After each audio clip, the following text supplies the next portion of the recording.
Ezekiel chapter 45. When the land is divided to give each tribe a share, one part is to be dedicated to the Lord. It is to be 10 miles long by 8 miles wide. The entire area will be holy.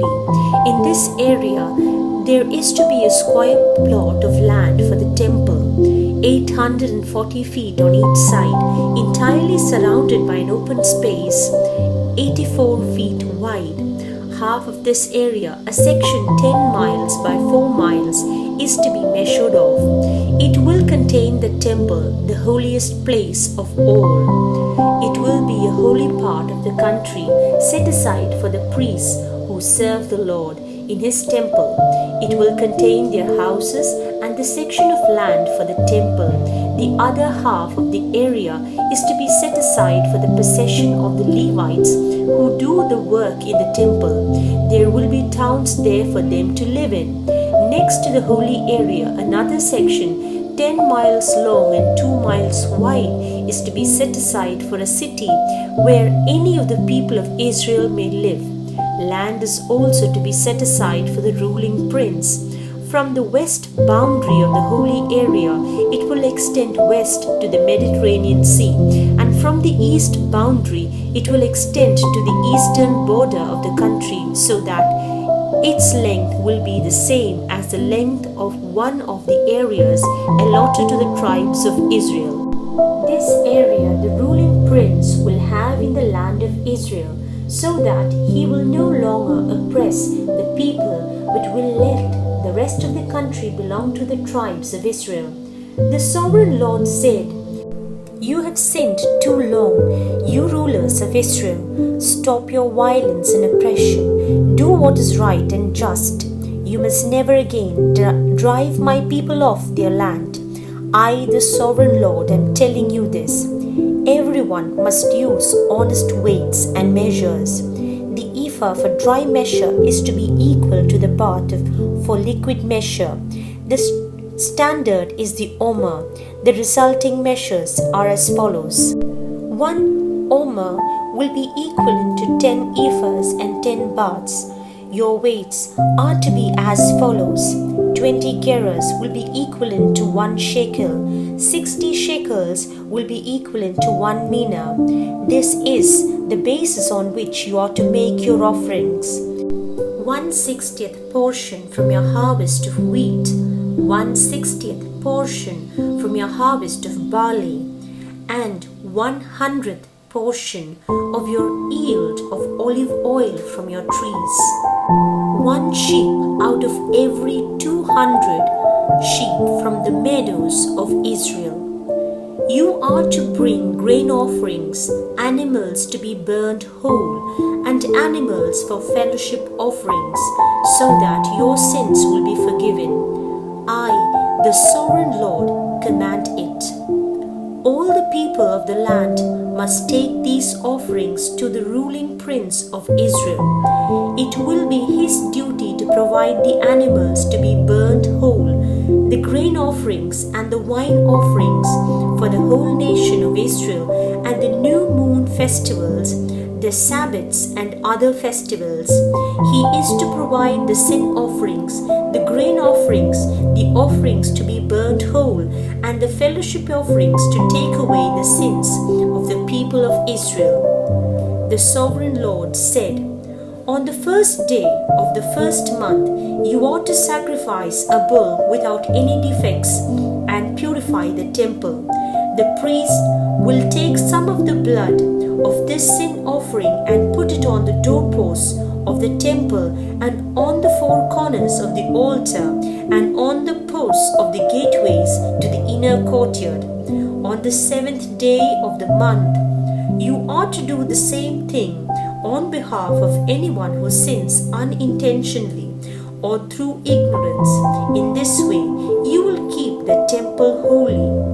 On the 14th day of the first month, you will begin the celebration of the Passover festival. For 7 days, everyone will eat bread made without yeast. On the first day of the festival, the ruling prince must offer a bull as a sacrifice for his sins and for those of all the people. On each of the 7 days of the festival, he is to sacrifice to the Lord 7 bulls and 7 rams without any defects and burn them whole. He is also to sacrifice a male goat each day as a sin offering. For each bull and each ram that is sacrificed, there is to be an offering of half a bushel of grain and 3 quarts of olive oil. For the festival of shelters, which begins on the 15th day of the 7th month, the prince will offer on each of the 7 days the same sacrifice for sin, the same offerings to be burnt whole, and the same offerings of grain and olive oil.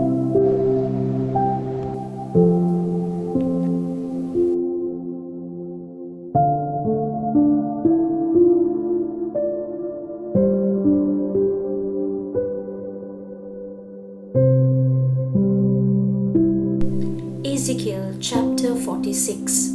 The sovereign Lord says, the east gateway to the inner courtyard must be kept closed during the 6 working days, but it is to be opened on the Sabbath and at the new moon festival.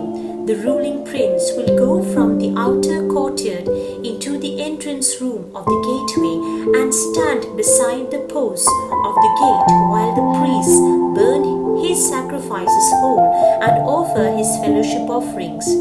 There at the gate he must worship and then go back out. The gate must not be shut until evening. Each Sabbath and each new moon festival, all the people are also to bow down and worship the Lord in front of the gate. On the Sabbath, the prince is to bring to the Lord as sacrifices to be burnt whole 6 lambs and 1 ram, all without any defects. With each ram he is to bring an offering of half a bushel of grain, and with each lamb he is to bring whatever he wants to give. For each half bushel of grain offering he is to bring 3 quarts of olive oil. At the new moon festival he will offer a young bull, 6 lambs and a ram, all without any defects. With each bull and each ram the offering is to be half a bushel of grain, and with each lamb the offering is to be whatever the prince wants to give. 3 quarts of olive oil are to be offered with each half bushel of grain. The prince must leave the entrance room of the gateway and to go out by the same way he went in. When the people come to worship the Lord at any festival, those who enter by the north gate are to leave by the south gate after they have worshipped, and those who enter by the south gate are to leave by the north gate. No one may go out by the same way he entered, but must leave by the opposite gate. The prince is to come in when the people come and leave when they leave. On the feast days and at the festivals, the grain offering will be half a bushel with each bull or ram, and whatever the worshipper wants to give with each lamb. 3 quarts of olive oil are to be offered with each half bushel of grain. When the ruling prince wants to make a voluntary offering to the Lord, either an offering to be burnt whole or a fellowship offering, the east gate to the inner courtyard will be opened for him. He is to make the offering in the same way he does on the Sabbath, and the gate is to be closed after he goes back out. The Lord says, every morning a 1-year-old lamb without any defect is to be burnt whole as an offering to the Lord. This offering must be made every day. Also an offering of 5 pounds of flour is to be made every morning, along with 1 quart of olive oil for mixing with the flour. The rules of this offering to the Lord are to be in force forever. The lamb, the flour, and the olive oil are to be offered to the Lord every morning forever.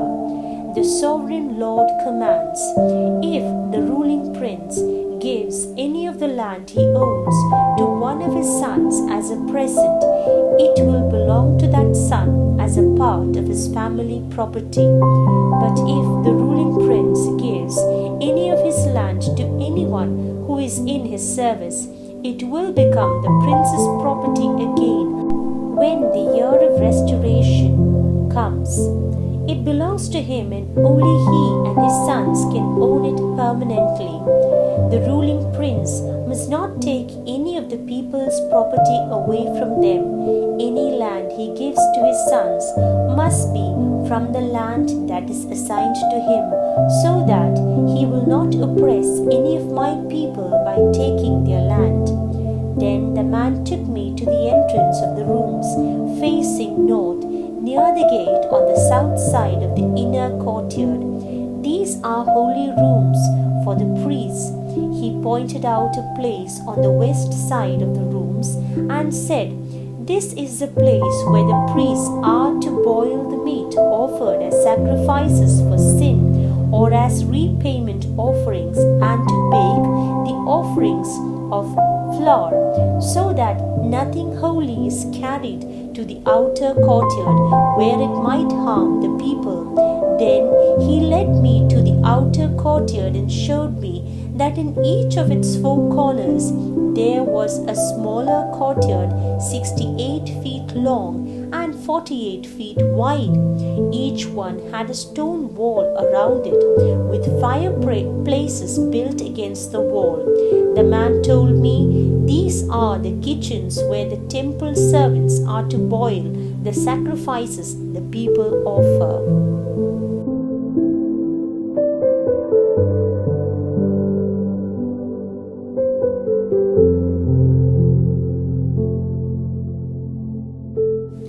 Ezekiel chapter 47. The man led me back to the entrance of the temple. Water was coming out from under the entrance and flowing east, the direction the temple faced. It was flowing down from under the south part of the temple past the south side of the altar. The man then took me out of the temple area by way of the north gate and led me around to the gate that faces east. A small stream of water was flowing out at the south side of the gate. With his measuring rod, the man measured 560 yards downstream to the east and told me to wade through the stream there. The water came only to my ankles. Then he measured another 560 yards, and the water came up to my knees. Another 560 yards farther down, the water was up to my waist. He measured 560 yards more, and there the stream was so deep I could not wade through it. It was too deep to cross except by swimming. He said to me, "Mortal man, note all this carefully." Then the man took me back to the river bank, and when I got there I saw there were very many trees on each bank. He said to me, "This water flows through the land to the east and down into the Jordan Valley and to the Dead Sea. When it flows into the Dead Sea, it replaces the salt water of that sea with fresh water. Wherever the stream flows, there will be all kinds of animals and fish. The stream will make the water of the Dead Sea fresh, and wherever it flows, it will bring life. From the springs of En-Gedi all the way to the springs of En-Glaim, there will be fishermen on the shore of the sea, and they will spread out their nets there to dry. There will be as many different kinds of fish there as there are in the Mediterranean Sea, but the water in the marshes and ponds along the shore will not be made fresh. They will remain there as a source of salt. On each bank of the stream, all kinds of trees will grow to provide food. Their leaves will never wither, and they will never stop bearing fruit. They will have fresh fruit every month, because they are watered by the stream that flows from the temple. The trees will provide food, and their leaves will be used for healing people. The sovereign Lord said, These are the boundaries of the land that is to be divided among the 12 tribes, with the tribe of Joseph receiving 2 sections. I solemnly promised your ancestors that I would give them possession of this land. Now divide it equally among you. The northern boundary runs eastward from the Mediterranean Sea to the city of Hethlon, to Hamath Pass, to the city of Zedad, to the cities of Berotath and Sibraim. They are located between the territory of the kingdom of Damascus and the kingdom of Hamath, and to the city of Tychon, located by the border of the district of Hauran. So, the northern boundary runs from the Mediterranean eastward to Enon city, with the border regions of Damascus and Hamath to the north of it.